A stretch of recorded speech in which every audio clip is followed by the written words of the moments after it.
Hello, my name is Michael Green, and with me I have Addy Chase, who is a singer, songwriter, performer, and also lead singer of the band Near Moments. So, Addy, Hi. what I'd love to know is where did it all start? What got you involved in music? It's hard to pinpoint always, but I do remember when I was younger, my parents bought me a karaoke machine, and literally that's all the music I ever listened to Yeah, ever. So all my friends, even when I got older and I went to school and stuff, all my friends would be singing along to, like S Club 7 and a bit later like Mika and all those kind of popular tunes and stuff.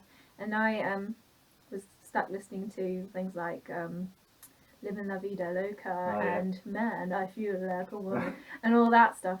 So that's what got me into singing. And ever since I was little, I really wanted to be a singer. Were you like at home, like had your karaoke machine and performing in front of your family and things like that, or Mm, was it more to yourself, like just I probably did try performing to my family a few times. I remember any time my parents bought me something musical. So I remember when my parents got me my first guitar, I pretty much broke it within half an hour. was that your Like, first instrument, the guitar? Or no. I think piano. I started learning piano at 4 because we have an upright piano that was my great grandmother's. So started learning that at 4, and then violin at 7, guitar at about 12 probably. I started with classical, and then he was like, "You're holding it wrong. You need to hold it like this." And I was like, "Can't I just learn electric guitar?" And he was yeah. like, "Yeah, because you're holding it like an electric guitar." So there I go. So yeah, and then everything else is just what I've picked up over the years. Would you say so? What came first, like before learning the instrument? Was it performing or was it songwriting? I think it's just songwriting first, especially when you're young. You get a bit shy. But I also went to Stagecoach Theatre School, so that performance side of it, that kind of helped me get used to being on stage and performing to people. And to be honest, I've always wanted to I'm not afraid to say I'm a little bit of a show off. I like to try and I'm proud of what I've done. I like to show people. So when I was younger, with my classical guitar, I try and write these little tunes, just using D A D A D things like that, and I'd perform it to my class, Yeah. and they'd all be like, "Oh my god, let me be your manager. Can I be your manager?" And I'd be like, "Yeah, sure." Yeah. So yeah. Would you say your inspirations when you first started out songwriting? What sort of stuff were you listening to? What was inspiring you to write? To be honest, probably just my karaoke machine, the songs on that. So Cher and stuff. I don't really, I don't really know because it's a bit kind of big headed, but I don't think I really had so much of an inspiration when I was younger. I think I just listened to lots of different music and I wasn't really sure what belonged to what. So I listened to a lot of classical music. I had my violin teacher and her husband, who also worked at my school. They took me to a lot of classical concerts, and my dad always is quite a musical person, and he always tried showing me things like ELO and Kate Bush and people like that. It's only now that I'm a bit older that I actually start to really know who these people are. Yeah. But when I was younger, I think it was just one massive melting pot of music, and then I kind of just did my own thing, listened to So Eurovision. it was all a sort of natural osmosis. It was just all just sort of naturally whatever you heard.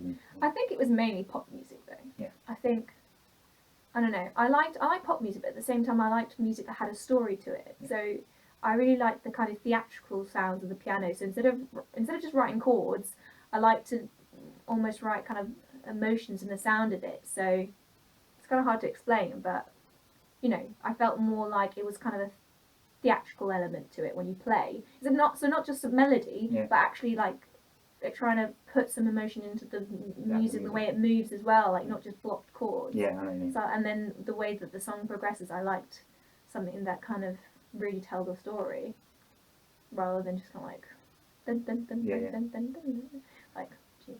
I mean, you mentioned people like Kate Bush and like ELO and things like that. How important, as like songwriters out there, how important do you feel it is to listen to old like music as well as what's current and what's fresh?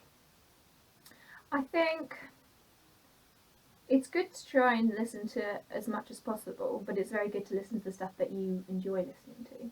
I mean, for an analytical point of view, you do just want to try and listen to as much as possible, which includes the older music. If you think about, you know, the old music that we really cling on to is usually the most famous stuff. And it's usually famous because of a reason. And I think it's fair to say that nowadays fame isn't just about music, it's more about the person, social media About and more of a brand. yeah, which isn't, I'm not saying it's a bad thing, but you can be sure that in the past music is famous because it's music, and usually it's because they've been the first person to do something. And so not only can you learn from what they've done, but it also inspires you to maybe do something different. So like when new genres come into play, I was listening to someone on the radio yesterday, and he liked things like jungle and house, but when dubstep came, she asked, the woman on the radio asked us, oh, so did you start writing dubstep? Were you inspired to write dubstep? And he's like, no, I really liked dubstep because it was something new and fresh, and it's inspired me to do something different. So not the same, but sort of something different. And I think that's important. Oh, great. Now, from a performance aspect, what would you say? Like, where you say you started performing at the stage school, and stage coaching, and was that what sort of stuff were you singing, performing? So mainly musical theatre. Yeah. Musical theatre stuff. We did there's three things in Stagecoach. So there's singing, so we did just musical theatre stuff, and then they probably don't just do musical theatre stuff, but that's what I remember. Dance, we used to just dance on like pop tunes and stuff, and then we'd do a play or something, and then at Christmas we might put on a Christmas show, because it was kind of a mix of the things. But yeah. Do you find that musical theatre helped you when you crossed over to the more contemporary pop side? Like, did it help you sort of like build your confidence when it came to like getting on stage and performing in front of people? Well, I started Stagecoach when I was about 4.5. Okay. Yeah. So and I continued till I was 16. Yeah. So I was there for a very long time, and I went through all the different stages. So I went stage 1, it's the very little people. Well, actually, there's probably even a stage before that. It was just little people, and then stage 1 is young people, and then stage 2. I remember moving from one stage to another, and it's the scariest thing. Like, you have to be so much better in this next stage. Yeah. And I remember getting stage 3, and I was like, made it in life. Like, stage 3 now. I don't have to worry about a job or getting married. No, I'm stage 3 Stagecoach now. So I thought, going up in those stages, it kind of helps. You kind of pushed to do better and to be better. And I was there from, right at the beginning to. I ended up being the oldest person there, which is a bit of a because the oldest person there, you feel like you're just surrounded by minions. But so I started becoming more confident about certain things, and it taught me a lot about life as well, because it's a bunch of kids together, there's some bullying and things like that, but it really taught me to kind of the confidence of not only just being on stage but working with other people, creating a thick skin as well, and just because in this industry you can't just, it's not all love and fairy tales and everything. You create something and you're really proud of it and you want to show people, and then they put you down for it. That's not to say that it's wrong, that's not to say they're right.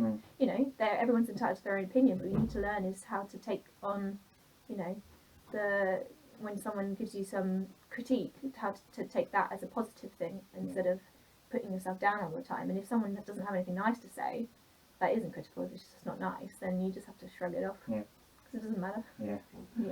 What I'd love to know, for anyone who's starting out when it comes to songwriting or performing, what advice would you like sort of give to them? From a songwriting perspective, what sort of advice? Songwriting. I guess just write everything down, like record everything down, like on your own phone or something. Just try lots of different things. Just because you've written one piece doesn't mean that you have to stick to what you've written. You can write a piece and then change it. Like, I think a lot of people, especially when they're beginning out writing something, they'll write something and then it might not be quite right, but they feel that they need to keep it that way.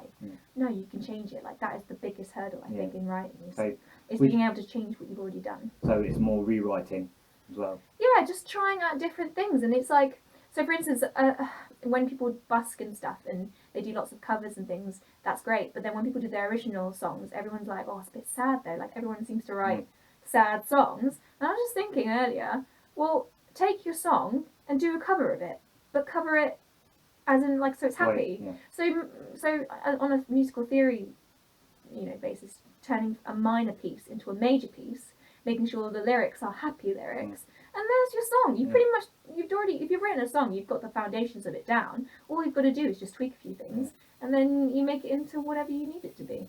So I think that's an important thing. Good. And also from performing, for anyone who's starting out, getting on stage and trying to learn how to. People make mistakes, okay? Even the best people make mistakes. not to say that mistakes are good, but they can be helpful. So like if I've ever been on stage and I move around sometimes a lot, oops, my lead came out, I wonder why that is. Then you learn to put the lead in the strap, and microphones as well, like just getting used to it, comfortable on stage. Preparation, you need to prepare. Like you will make mistakes if you don't feel comfortable. To like there's been loads of pictures online about kind of the rehearsal is like a massive iceberg, and then the performance is like the little tip of it, like above the waterline. Do you know what I mean? So it's like you practice something so that it's really good. Like near moments, we say in rehearsals we want this to be 11 out of 10, like really good in rehearsals, so that when we go to perform it live, if things go wrong, at least it's going to be a solid 8 or 9. Yeah. You know? Brilliant.